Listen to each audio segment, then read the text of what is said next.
I don't expect the GM or anybody in that front office to run to their quarterback and say, Aaron, who should we sign? What should we do with Jordy? How much money would you give these guys? I don't expect them to run to Aaron Rodgers and say, who's on your big board for the draft?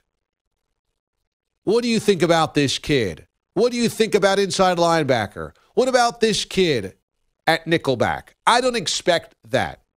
But I do think when you have one of the greats of all time, I do think when you have a guy that, let's face it, has not been surrounded with the best supporting cast over the course of his career, and you understand his prime is dwindling, it makes sense to have him invested.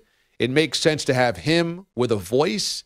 It makes sense to give Aaron Rodgers a platform to explain what makes him comfortable and how to help him. I think that just makes sense. Look, if this is Dak Prescott, okay, Dak's only going into year number 3. I don't expect him to have a huge say in front office or personnel, but I do think that the Cowboys weighed what Dak felt about Dez and what they did with Dez Bryant. It'd be crazy not to gauge how to make Aaron Rodgers comfortable and successful. We all know this, including Packers fans. The time is ticking. If the Packers only win one Super Bowl with Aaron Rodgers as their quarterback, it will have been a failure. He is arguably the greatest quarterback ever. He's just not the most decorated.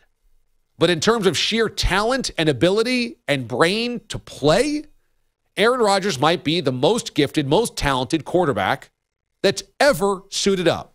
And if you only get one Super Bowl appearance or one Super Bowl championship out of it, it will not be enough.